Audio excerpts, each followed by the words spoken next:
Hello, good morning students. आज का topic है जो कि वेरी इम्पॉर्टेंट टॉपिक है, क्रिस्टल फील्ड थियरी।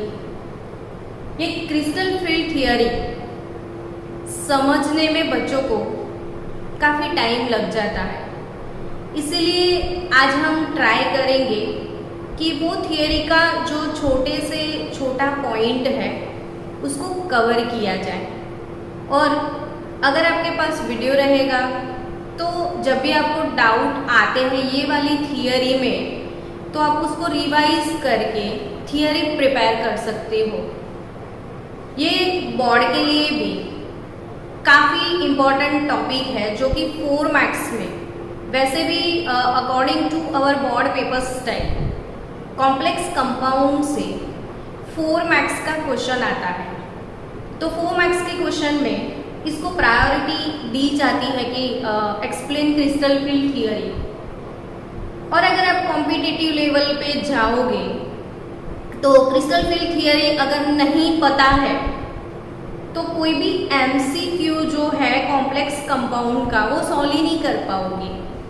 तो आपको ये आज बहुत अच्छे से लर्न करना है क्रिस्टल फील्ड थियरी क्या है। वो सबसे पहले मैं आपको समझा दूँ कि जो भी हमारे कॉम्प्लेक्स कंपाउंड्स है ना, वो कॉम्प्लेक्स कंपाउंड्स में मेटल आयन ऑलवेज होते हैं। Metal ion mostly transition metal ion होते हैं या इनर ट्रांजिशन मेटल आयंस। तो ट्रांजिशन मेटल आयन आप सबको पता है कि किसको हम ट्रांजिशन मेटल्स बोलते हैं। तो जो डी ब्लॉक एलिमेंट्स हैं, जो डी ब्लॉक एलिमेंट्स है उसको हम ट्रांजिशन मेटल आयंस बोलते हैं। तो डी ब्लॉक एलिमेंट किसको बोलते हैं? तो जिनका लास्ट इलेक्ट्रॉन डी ऑर्बिटल्स में होता है। तो यहाँ पे सबसे पहले हमको डीलिंग डी ऑर्बिटल से ही करना है। तो डी ऑर्बिटल्स के टाइप को सीखना पड़ेगा आपको। तो d orbitals has 5 suborbitals। D में कितने सबऑर्बिटल है स्टूडेंट्स? 5 सबऑर्बिटल्स है D ऑर्बिटल में। तो वो 5 सबऑर्बिटल्स जो है वो कौन कौन से, हर एक स्टूडेंट को जब भी मैं क्वेश्चन पूछूं कि D के जो 5 सबऑर्बिटल्स है वो बताओ कौन से हैं, तो वेरी फास्ट आपको ये बोलने चाहिए कि कौन कौन से हैं भाई। तो इनमें है d x y, d y z, d z x, फिर d x square minus y square, और lastly it is d z square. तो डी ऑर्बिटल में 5 सबऑर्बिटल्स हैं। अब ये 5 सबऑर्बिटल्स का लोकेशन कहाँ पे है वो समझते हैं। यहाँ पे डी एक्स वाई और जेड स्क्वायर की बात की जाए तो d x square minus y square वाला जो ऑर्बिट है वो ध्यान से देखना। अगर इसको मैंने एक्स एक्सिस बोल दिया, इसको मैंने वाई एक्सिस बोल दिया, तो डी का शेप डबल डम्बेल है ना स्टूडेंट, वो सबको पता है। एक डम्बेल इधर होगा, दूसरा डम्बेल इधर होगा, यानी कि आप देख सकते हो क्लियर कट यहाँ पे आपको दिखाई दे रहा है कि ये जो एक्स एक्सिस है, एक्स एक्सिस, ये y एक्सिस है।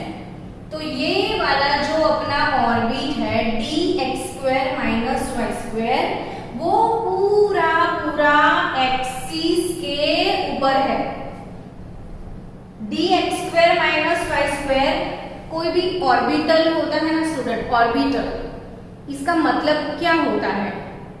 तो orbitals means such region around the nucleus in which electron finding probability is maximum, यानी कि अगर d ऑर्बिटल में इलेक्ट्रॉन है तो उसकी इलेक्ट्रॉन फाइंडिंग प्रोबेबिलिटी एक्सिस पे होगी।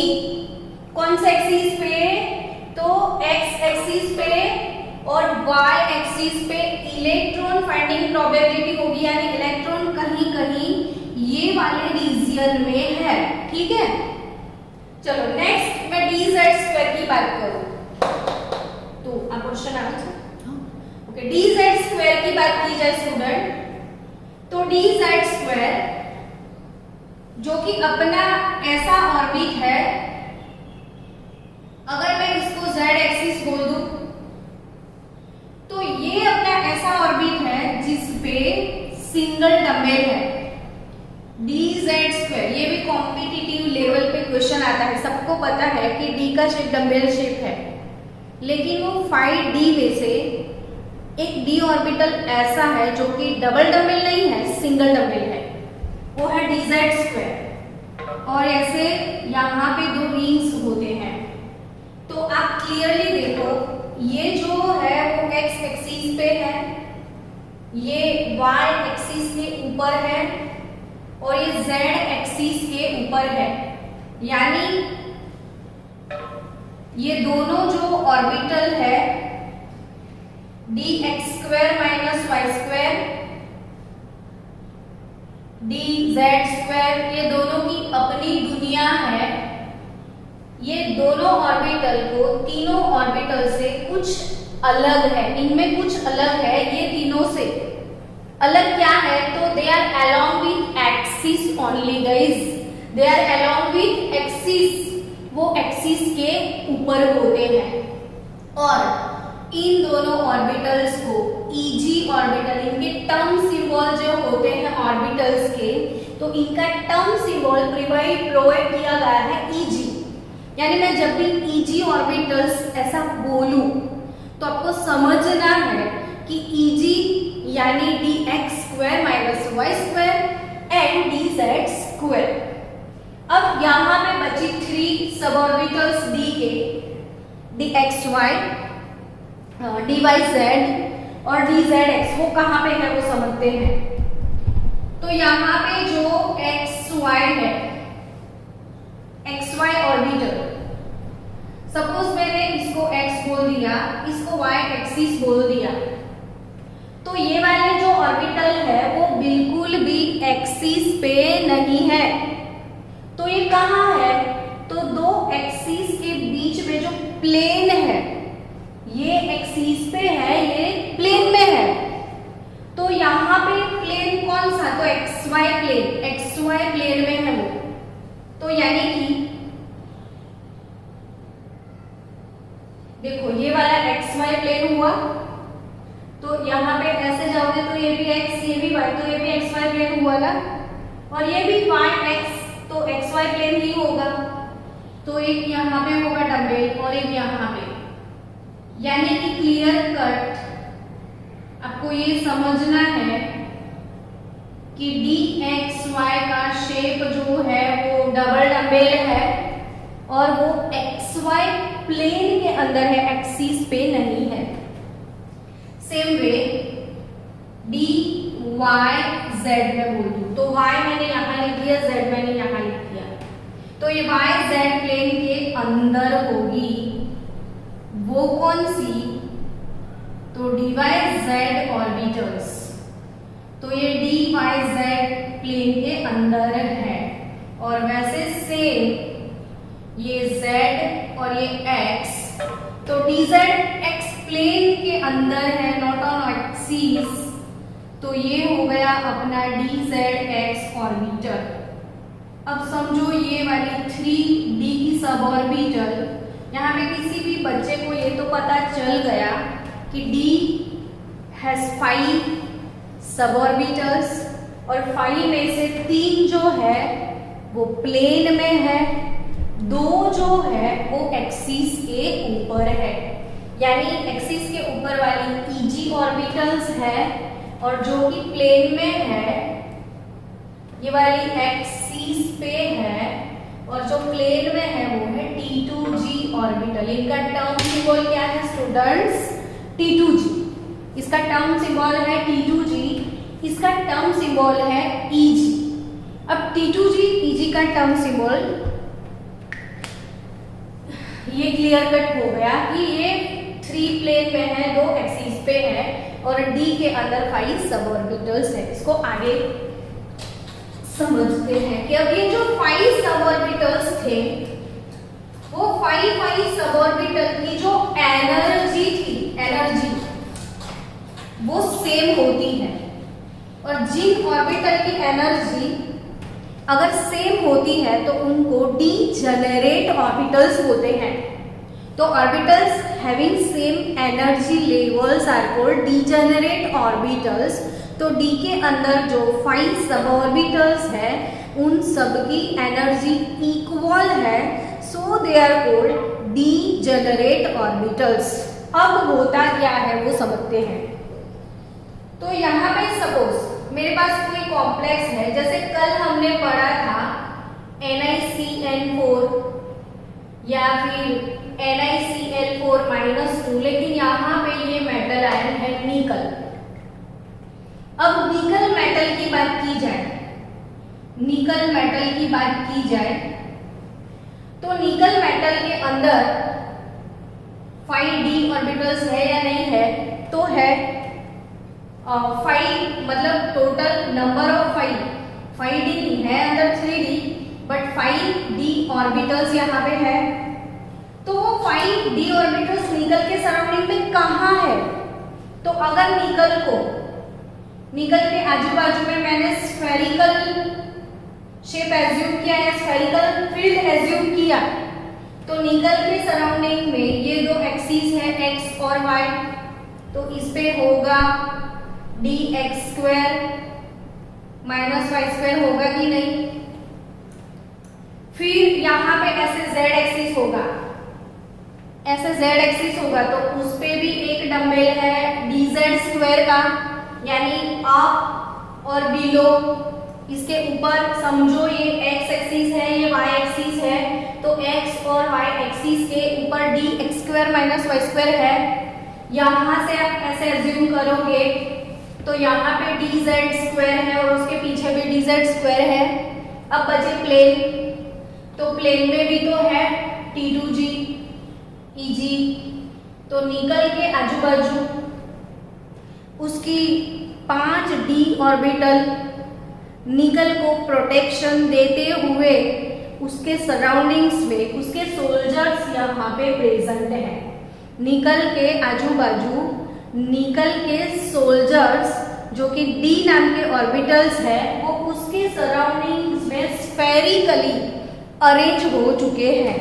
अब निकल के आजू बाजू यहाँ पे इलेक्ट्रॉन्स होंगे उसकी खुद की d ऑर्बिटल्स में, लेकिन होगा क्या जब दुश्मन आएगा? तो अभी स्फेरिकल है, यानी इलेक्ट्रॉनिक क्लाउड जो है वो पूरा सिमेट्रिकल है, हर जगह पे उसको इलेक्ट्रॉन मिल रहा है, हर जगह से वो कवर हो चुका है, यानी इलेक्ट्रॉन क्लाउड उसका स्फेरिकल है। अब होता क्या है? तो एंट्री होती है लिगेंड्स की। अब निकल के साथ Cn आने वाला है, पहले निकल अकेला था, उसकी खुद की दुनिया थी। अब निकल के साथ कोऑर्डिनेशन बॉन्ड बनाने के लिए साइनाइड आने वाला है या कोई भी लिगेंड आने वाला है, मेटल के साथ लिगेंड आने वाला है। तो होगा क्या वो समझते हैं लिगेंड के आने से। तो सबसे पहले हम क्रिस्टल फील्ड सॉल्व करेंगे ऑक्टाहेड्रल फील्ड के लिए। कौन से फील्ड के लिए? Octahedral field. अब ऑक्टाहेड्रल फील्ड जो है वो शेप कैसा होता है वो समझो। तो ऑक्टाहेड्रल फील्ड के अंदर ये मेटल आयन जो है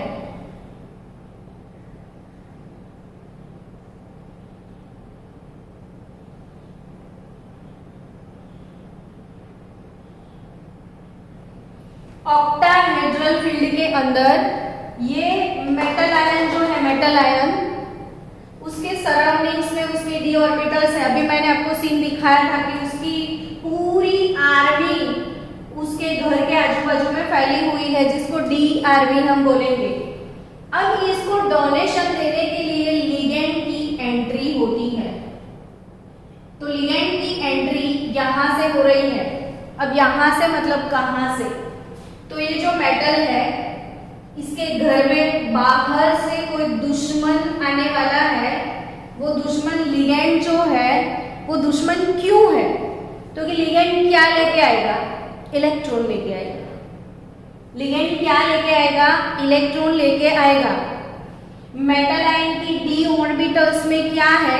इलेक्ट्रॉन्स है ऑलरेडी।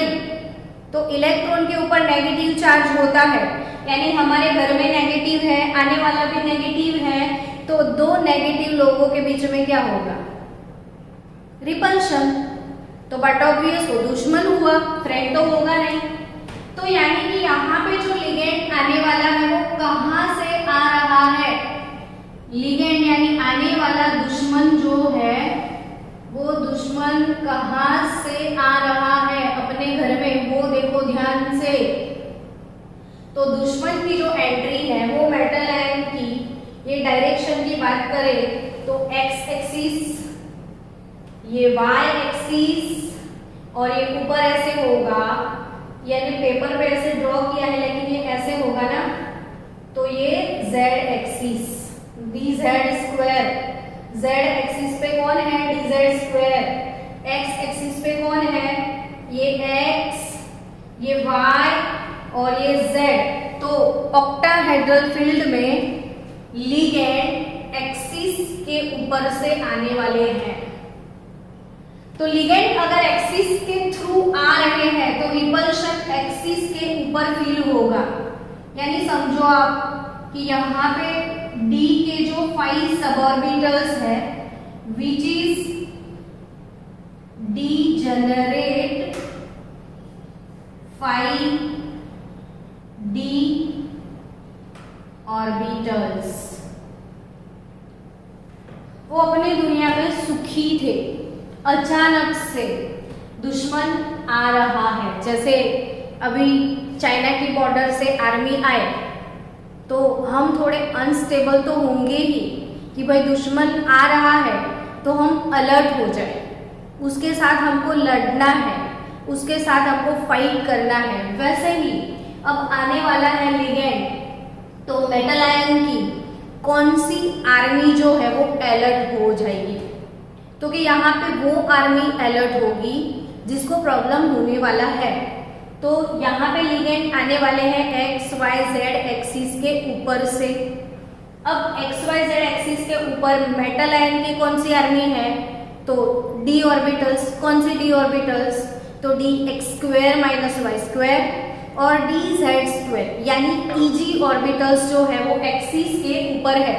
तो सबसे पहले रिपल्शन उन्हीं को फील होगा, यानी कि वो ही एक्साइटमेंट में आएंगे, और जब कोई एक्साइटमेंट में आता है तो एनर्जी लेवल इंक्रीज हो जाता है। तो यहाँ पे ये जो स्प्लिटिंग है, इनका एनर्जी लेवल इंक्रीज हो जाता है।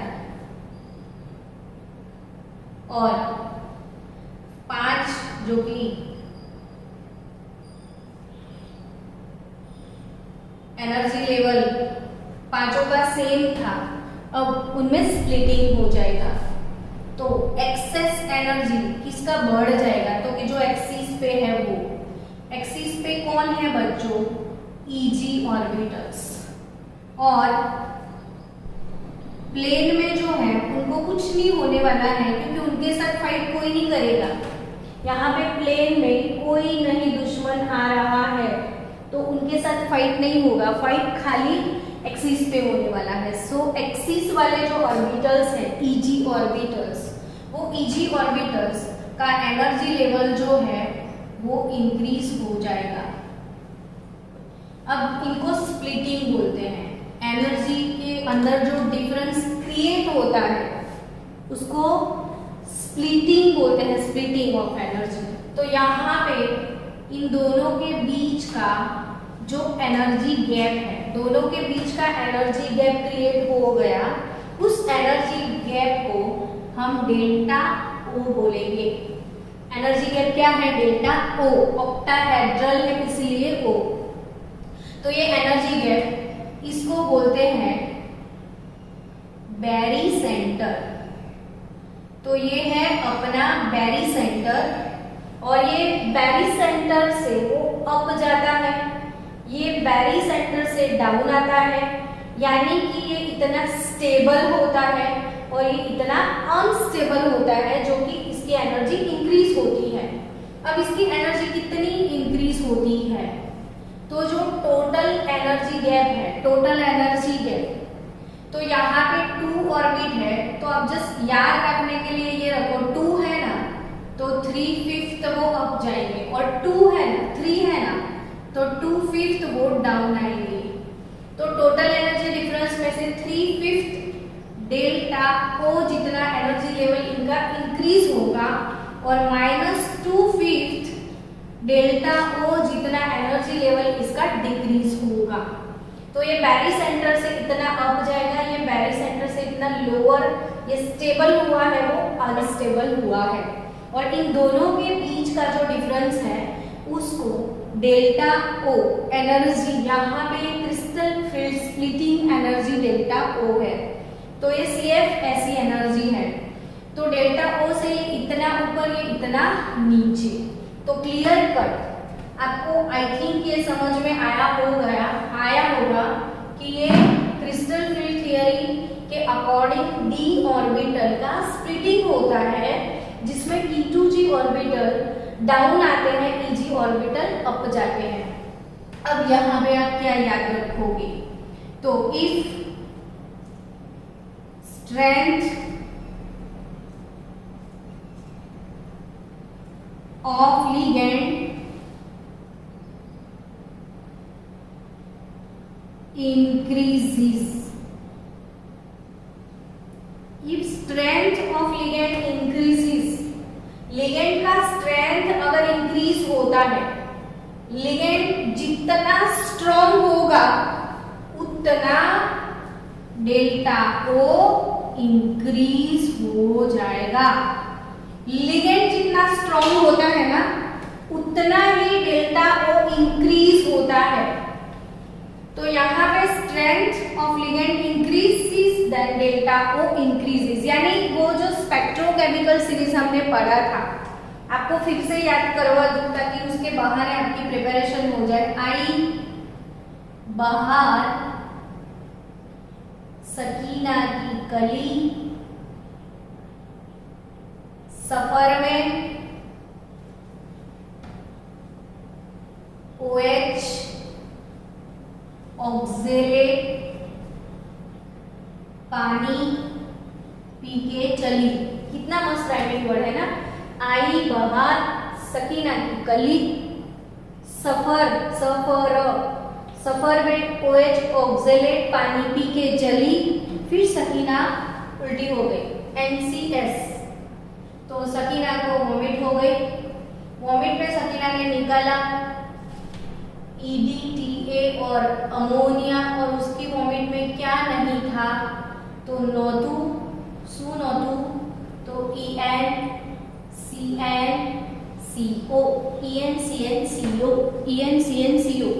ये है स्पेक्ट्रोकेमिकल सीरीज। ये वाली स्पेक्ट्रोकेमिकल सीरीज में स्ट्रॉन्ग लिगेंड कार्बोनिल है। स्ट्रॉन्ग लिगेंड कौन है? कार्बोनिल। यानी कि आप समझ सकते हो कि यहाँ पे सबसे ज्यादा स्प्लिटिंग किसकी वजह से होगा? तो कार्बोनिल लिगेंड की वजह से होगा। यानी लिगेंड जितना ज्यादा उतना स्प्लिटिंग ज्यादा। लिगेंड जितना वीक है तो स्प्लिटिंग कम होगा, लिगेंड की स्ट्रेंथ बढ़ती जाएगी, स्प्लिटिंग ऐसे बढ़ता जाएगा। ये EG ऑर्बिटल है, ये T2G स्टेबल होता है, EG अनस्टेबल होता है। EG हायर एनर्जी लेवल है, T2G लोअर एनर्जी लेवल है। तो यहाँ पे एक चीज फिर से याद रखो, लिगेंड स्ट्रॉन्ग होगा तो स्प्लिटिंग ज्यादा होगा। अब मान लो कि यहाँ पे मेरे पास अब स्टूडेंट समझो कि मेरे पास अगर D1 सिस्टम है, D1 यानी कि जो 5d ऑर्बिटल है और इसमें एक इलेक्ट्रॉन है। कौन सी सिस्टम है? D1। तो अगर मेरे पास D1 है तो वो 1 इलेक्ट्रॉन, जैसे यहाँ पे जब स्प्लिटिंग होता है ना स्टूडेंट, स्प्लिटिंग, तब वो इलेक्ट्रॉन इन 5 ऑर्बिटल्स में जब स्प्लिटिंग हो जाएगा तो इलेक्ट्रॉन का रीअरेंजमेंट होगा। रीअरेंजमेंट यानी रीअरेंजमेंट में क्या है, एक बार पहले आपको D4 या D8 लेवल से समझाती हूँ, चलो तो आपको समझ में आए कि सपोज निकल आयन या निकल मेटल ही ले लो, चलो कि निकल मेटल है, अगर निकल मेटल है और उसके पास 3d8 वाला सिस्टम है, 3d8 वाला, यानी d ऑर्बिटल के अंदर 8 इलेक्ट्रॉन है, 1 2 3 4 और 5, देन 6 7 8 इलेक्ट्रॉन है। तो अब 8 इलेक्ट्रॉन है इसके पास। बिफोर स्प्लिटिंग ये ऐसा था। अब इसके पास लिगेंड आने वाला है जो कि स्ट्रॉन्ग है। निकल पे कौन अटैक करने वाला है? लिगेंड जो कि स्ट्रॉन्ग है। तो इसकी वजह से इसका स्प्लिटिंग हो गया। अब ये अलग हो गए ऐसे। तो अब ये अलग हो गए तो ये जो 8 इलेक्ट्रॉन है वो कैसे अरेंज होंगे, ये 8 इलेक्ट्रॉन कैसे अरेंज होंगे वो सीखते हैं। तो अफबाउ रूल, इलेक्ट्रॉनिक कॉन्फ़िगरेशन के लिए 3 रूल्स जो हमने चैप्टर 2 में स्टैंडर्ड 11th में पढ़े थे। फर्स्ट वाला अफबाउ रूल क्या बोलता था कि इलेक्ट्रॉन सबसे पहले लोअर एनर्जी ऑर्बिट में एंटर होता है और जब लोअर एनर्जी ऑर्बिट फुल हो जाता है तो इलेक्ट्रॉन हायर एनर्जी लेवल में जाएगा। तो सबसे पहले इलेक्ट्रॉन कहाँ जाता है? लोअर एनर्जी ऑर्बिटल में ही जाएगा। देन सेकेंड रूल था Hund spin multiplicity, Hund's maximum spin multiplicity rule, यानी इलेक्ट्रॉन कहीं लोअर एनर्जी ऑर्बिट में एंटर होता है और उसमें डीजेनरेट ऑर्बिटल्स होते हैं तो इलेक्ट्रॉन जब तक पॉसिबल है तब तक वो अनपेयर्ड रहेगा, वो पेयरिंग नहीं करेगा। जब तक हमारे पास वैकेंट ऑर्बिटल्स है तब तक वो अलग अलग ऑर्बिट में जाएगा, सेम ऑर्बिट में पेयरिंग नहीं होगा। और पाउली को पता है कि कोई भी एक ऑर्बिटल में मैक्सिमम 2 इलेक्ट्रॉन जाते हैं। अब ये जो पहले वाले इलेक्ट्रॉनिक कॉन्फ़िगरेशन के रूल्स थे ये यहाँ पे फॉलो करने हैं। सो यहाँ पे मेरे पास 8 इलेक्ट्रॉन है तो वो 8 इलेक्ट्रॉन को मैं कैसे अरेंज करूंगी? तो सबसे पहला इलेक्ट्रॉन यहाँ पे आएगा, चलो वो अप डाला, यहाँ पे आप डाउन भी डाल सकते हो लेकिन अच्छा लगेगा अप रख लो। तो अप मतलब ये 1 2 1 2 3 8 इलेक्ट्रॉन डालने हैं। अब ये लोअर एनर्जी ऑर्बिट है, ये लिगेंड अगर स्ट्रॉन्ग है तो इफ स्ट्रॉन्ग लिगेंड फील्ड, हम ये जो भी इलेक्ट्रॉनिक कॉन्फ़िगरेशन अभी लिख रहे हैं वो स्ट्रॉन्ग फील्ड के लिए है। तो इफ स्ट्रॉन्ग लिगेंड, अब स्ट्रॉन्ग लिगेंड है तो स्प्लिटिंग बहुत ज्यादा है तो ये लोअर एनर्जी है, ये हायर एनर्जी है। तो लोअर एनर्जी ऑर्बिट में इलेक्ट्रॉन जब तक लोअर एनर्जी फुल नहीं होता है तब तक इलेक्ट्रॉन हायर लेवल में नहीं जाता है। अब ये लोअर एनर्जी को फुल कर दो तो 1 2 3 4 5 6 हो गया, डन। अब बचा 7। तो अगर 7 यहाँ पे है तो 8 यहाँ पे नहीं जाएगा। क्यों? तो जब तक हमारे पास यहाँ पे डीजेनरेट ऑर्बिटल्स है, अकॉर्डिंग टू हून्ड रूल इलेक्ट्रॉन अपनी स्पिन को मल्टीप्लाई करेगा, यानी मैक्सिमम स्पिन बढ़ाएगा तो वो अनपेयर्ड रहेगा, वो पेयरिंग कभी नहीं कर सकता। तो D8 इलेक्ट्रॉन है, अगर D8 सिस्टम है, स्ट्रॉन्ग लिगेंड फील्ड है तो भी यही सेम कॉन्फ़िगरेशन आपका आएगा। कॉन्फ़िगरेशन क्या आएगा? तो T2G जो है उसमें 6 है और जो EG ऑर्बिटल है उसमें 2 है। तो D8 के लिए कॉन्फ़िगरेशन कॉन्फ़िगरेशन क्या होगा, T2G6 Eg2। तो चलो स्टूडेंट हम ट्राई करेंगे, अभी सारे कॉन्फ़िगरेशन लिखेंगे। इफ D1 सिस्टम है, सिर्फ एक ही इलेक्ट्रॉन है, तो वो एक इलेक्ट्रॉन कहाँ जाएगा, आप बोल सकते हो लाइन में, मुझे आंसर दो। अगर यहाँ पे D1 इलेक्ट्रॉनिक सिस्टम है, D1 सिस्टम है, तो D1 सिस्टम में सिर्फ 1 इलेक्ट्रॉन होता है, D2 में 2 इलेक्ट्रॉन्स होते हैं, D3 तो 3 इलेक्ट्रॉन्स होंगे, D4 तो 1 2 3 4, 1 2 3 4 5, 1 2 3 4 5 6, D7 1 2 3 4 5 6 7, ठीक है। अब इनका इलेक्ट्रॉनिक कॉन्फ़िगरेशन बनाना है। तो D1 के लिए आपको पता है पहले T2G आता है, फिर उसके बाद में Eg आएगा। तो आप बताओगे कि D1 सिस्टम है, सिर्फ एक ही इलेक्ट्रॉन है, तो इलेक्ट्रॉन पहले लोअर एनर्जी ऑर्बिट में जाएगा, तो इसका इलेक्ट्रॉनिक कॉन्फ़िगरेशन ये T2G में ही आएगा, तो T2G1 Eg0 होगा। इसका इलेक्ट्रॉनिक कॉन्फ़िगरेशन क्या होगा, T2G1 और Eg0। चलो D2 के लिए क्या होगा ये बताओ, फास्ट मुझे आंसर दो। D2 का इलेक्ट्रॉनिक कॉन्फ़िगरेशन क्या होगा,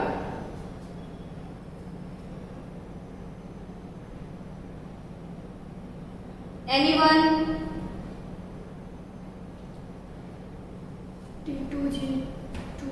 T2G2 Eg0, यानी यहाँ पे 2 इलेक्ट्रॉन होंगे और यहाँ पे कुछ नहीं होगा, T2G2 Eg0।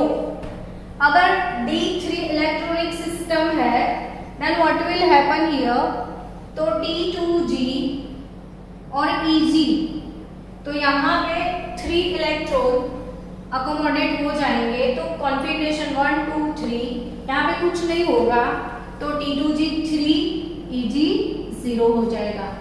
लेकिन अगर D4 सिस्टम है और स्ट्रॉन्ग लिगेंड फील्ड है, स्ट्रॉन्ग लिगेंड, ये सारे जो कॉन्फ़िगरेशन है वो स्ट्रॉन्ग लिगेंड फील्ड के लिए है, तो यहाँ पे क्या होने वाला है, T2G4 में देखो कि 1 2 3, अब फोर्थ वाला इलेक्ट्रॉन ऊपर नहीं जाएगा। अकॉर्डिंग टू अफबाउ रूल, जब तक हमारे पास लोअर एनर्जी ऑर्बिट फुल नहीं होता है, तब तक इलेक्ट्रॉन हायर एनर्जी ऑर्बिट में मूव ऑन नहीं होने वाला है। तो यहाँ पे लोअर एनर्जी ऑर्बिट में इलेक्ट्रॉन यहाँ पे पेयरिंग करने वाला है। सो D4 इलेक्ट्रॉनिक सिस्टम है, तो यहाँ पे इलेक्ट्रॉनिक कॉन्फ़िगरेशन होगा T2G4 Eg0, यानी अगर आपके पास 4 इलेक्ट्रॉन है तो पेयरिंग, बहुत बार स्टूडेंट ऐसा करते हैं और ऐसा सोचते हैं कि 1 2 3 4 इलेक्ट्रॉन है, लिगेंड स्ट्रॉन्ग है, तो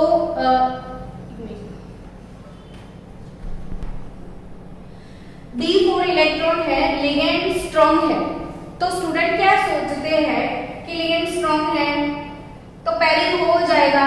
स्टूडेंट के दिमाग में ऐसा ही होता है कि स्ट्रॉन्ग लिगेंड है ना, पेयरिंग हो जाता है। फिर वो पेयरिंग कैसे करते हैं, तो यहाँ से एक यहाँ भेज देंगे, यहाँ से एक यहाँ भेज देंगे, ऐसे पेयरिंग कर देते हैं। तो ये पेयरिंग ऐसे नहीं होता है, that is very very most IMP thing of this theory.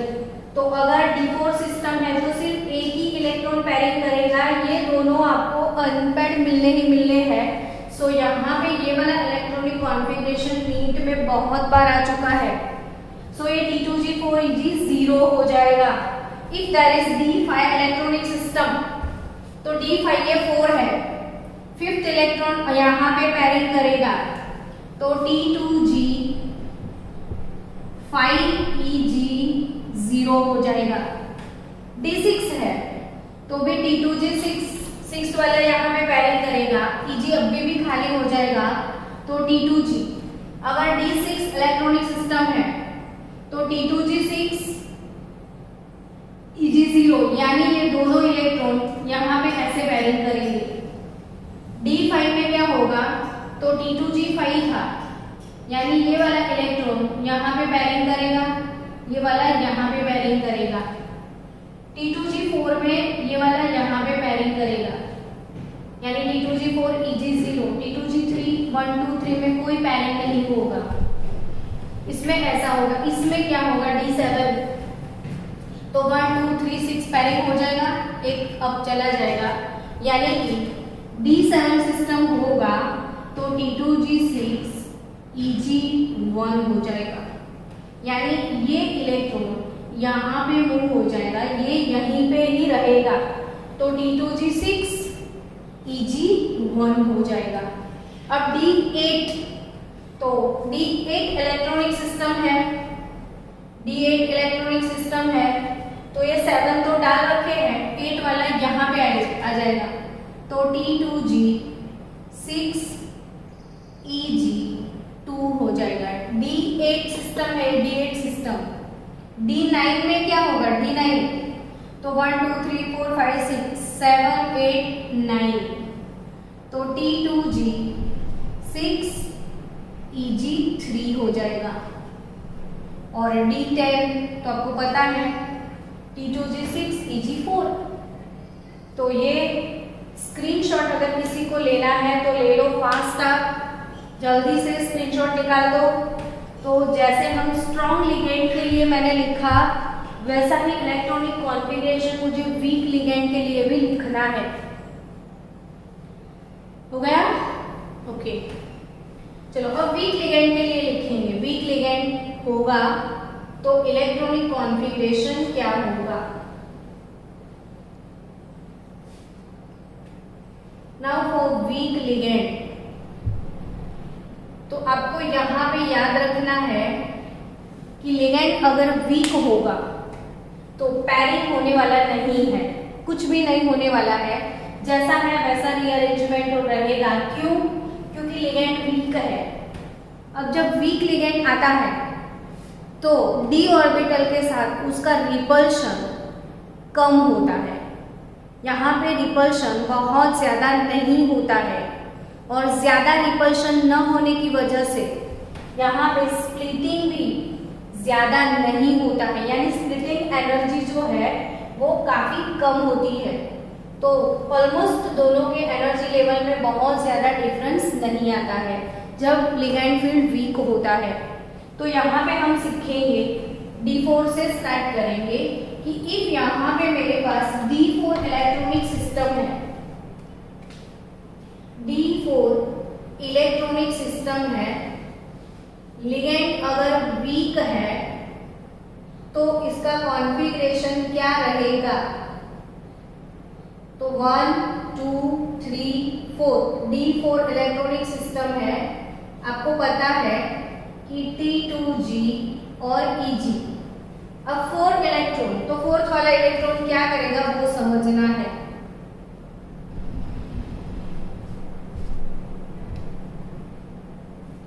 चलो, D4 electronic system weak ligand है तो 1 2 3।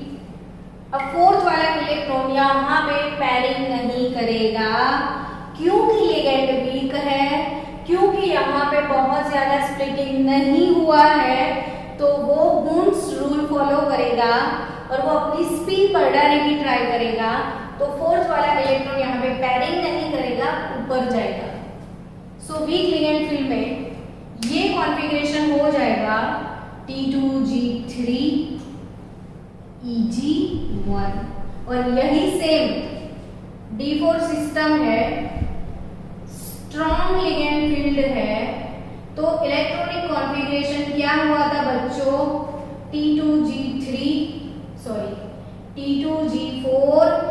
Eg0। ये डिफरेंस आप नोटिस करो कि वीक लिगेंड है तो T2G3 Eg1 आएगा, अगर स्ट्रॉन्ग लिगेंड फील्ड है तो T2G4 Eg0 0 आता है D4 इलेक्ट्रॉनिक सिस्टम में। तो अब इसके लिए और दो चीज पढ़ना है आपको।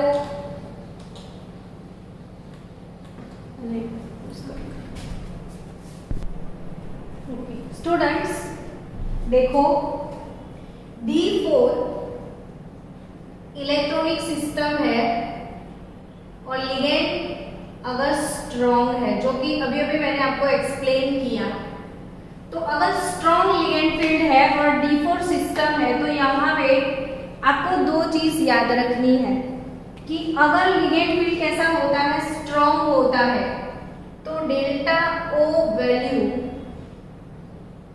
Increases, delta O value increases, यानी कि जो स्प्लिटिंग है, लिगेंड जितना स्ट्रॉन्ग उतना स्प्लिटिंग एक्सेस होगा, यानी स्प्लिटिंग एक्सेस होता है। तो यहाँ पे स्प्लिटिंग एक्सेस होता है तो delta O value greater than P हो जाता है। यहाँ पे P क्या है, तो P पैरिंग एनर्जी है। P क्या है, पैरिंग एनर्जी। पैर इलेक्ट्रॉन क्या होते हैं वो पता है ना आपको, तो यह है पैरिंग एनर्जी। तो ये पैरिंग एनर्जी से भी डेल्टा O का वैल्यू ज्यादा है, यानी डेल्टा O बहुत ज्यादा है। If delta O greater than P होगा तो fourth electron will be arrange in T2G electron, यानी कि हमारा इलेक्ट्रॉनिक कॉन्फ़िगरेशन T2G4 EG0 होगा। जस्ट 2 मिनट पहले मैंने ये कॉन्फ़िगरेशन D4 वाला पढ़ाया था, फिर भी नहीं याद आ रहा है तो देखो, T2G ऐसे नीचे होता है, EG ऊपर होता है और हमारे पास D4 है। तो 4 इलेक्ट्रॉन को कैसे आप अरेंज करोगे, तो 1 2 3 और ये एक्सेस है तो फोर्थ इलेक्ट्रॉन यहाँ पे आ जाएगा, यानी कि T2G4 हो जाएगा, EG0 हो जाएगा अगर लिगेंड फील्ड स्ट्रॉन्ग है तो। अब स्ट्रॉन्ग लिगेंड फील्ड आए तो हमारे पास अनपेयर्ड इलेक्ट्रॉन, अनपेयर्ड किसको बोलते हैं, जो सिंगल होते हैं, सिंगल होते हैं। ये पेयर्ड इलेक्ट्रॉन है, ये पैरिंग में है, so they are paired electron, this two are unpaired electron. तो यहाँ पे अनपेयर्ड इलेक्ट्रॉन जस्ट 2 है, अनपेयर्ड इलेक्ट्रॉन जस्ट 2 ओनली। तो अगर हमारे पास सिर्फ 2 अनपेयर्ड इलेक्ट्रॉन है तो उसका स्पिन क्या होगा, तो आपको पता है कि ये अप स्पिन, इसको बोलते हैं अप स्पिन। तो इलेक्ट्रॉन का जब अप स्पिन होता है तो उसका स्पिन वैल्यू +½ होता है। 11th याद करो, इलेक्ट्रॉन ये अप स्पिन है तो उसका स्पिन वैल्यू +½ होता है और डाउन स्पिन का वैल्यू -½ होता है। तो ये जो अप स्पिन में है तो इसका जो स्पिन है वो +½ और +½ यानी यहाँ पे स्पिन वैल्यू क्या होगा, तो ½ + ½ यानी जस्ट 1 उसका स्पिन होगा। और अगर लिगेंड फील्ड वीक है, वीक लिगेंड में बहुत कम स्प्लिटिंग हुआ है, स्ट्रॉन्ग लिगेंड में ज्यादा है, ठीक है। अब लिगेंड फील्ड अगर वीक है तो बहुत ही कम वो स्प्लिटिंग है, वो स्प्लिटिंग बहुत ही कम होगा। तो हमारा कॉन्फ़िगरेशन यहाँ पे क्या होगा, तो यहाँ पे कॉन्फ़िगरेशन हो जाएगा, वीक लिगेंड फील्ड है तो D4 इलेक्ट्रॉनिक सिस्टम है, वीक लिगेंड है तो वीक लिगेंड में क्या होने वाला है, तो T2G3 और ये EG, यहाँ पे 1 2 3 वीक लिगेंड है तो फोर्थ इलेक्ट्रॉन ऊपर चला जाएगा। अब फोर्थ इलेक्ट्रॉन ऊपर चला गया तो बच्चों नंबर ऑफ अनपेयर्ड इलेक्ट्रॉन क्या होंगे, तो यहाँ पे नंबर ऑफ अनपेयर्ड इलेक्ट्रॉन जो है वो 1 2 3 4 हो जाएंगे, यानी कि स्पिन कितना होगा, तो हमारा स्पिन हो जाएगा यहाँ पे, हमारा स्पिन हो जाएगा यहाँ पे ½ + प्लस हाफ यानी कि 2 हो जाएगा। तो देखो वीक लिगेंड फील्ड है तो स्पिन 4 है, सॉरी यहाँ पे स्पिन 2 है, और ये स्ट्रॉन्ग लिगेंड है तो स्पिन मल्टीप्लिसिटी यहाँ पे 1 है और यहाँ पे स्पिन मल्टीप्लिसिटी 2 है। तो आपको ये समझना है कि एफ डेल्टा ओ लेस देन पी यानी डेल्टा ओ कम है यानी लिगेंड वीक है। लिगेंड वीक है तो उसका स्ट्रेंथ जो है पैरिंग एनर्जी से भी कम है यानी पैर नहीं होने वाला है। So then the fourth electron will be arranged in Eg orbital, so that structure will be T2g 3g1। so यहाँ पे हमको स्पिन एक्सेस मिल रहा है, तो आपको एक शॉर्टकट याद रखना है कि अगर लिगेंड वीक होगा तो कॉम्प्लेक्स हाई स्पिन होगा, यानी week ligand forms high spin complexes. High spin complex कौन सा होगा तो वीक लिगेंड वाला, और लो स्पिन कॉम्प्लेक्स कौन सा होगा तो स्ट्रॉन्ग लिगेंड वाला। यानी लिगेंड स्ट्रॉन्ग होगा तो इलेक्ट्रॉन का पैरिंग हो जाएगा, और अगर इलेक्ट्रॉन का पैरिंग हो जाता है तो हमको अनपेयर्ड इलेक्ट्रॉन कम मिलेंगे।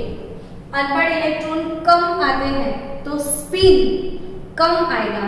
तो जो स्ट्रॉन्ग लिगेंड है उसके जो कॉम्प्लेक्सेस है वो लो स्पिन कॉम्प्लेक्सेस है, जबकि जिनका लिगेंड फील्ड वीक है तो बहुत ज्यादा अनपेयर्ड इलेक्ट्रॉन होंगे तो स्पिन बहुत ज्यादा मिलेगा, तो वो हाई स्पिन कॉम्प्लेक्सेस फॉर्म करेंगे। तो दैट्स इट। इसके बाद हम नेक्स्ट थियरी पढ़ने जा रहे हैं।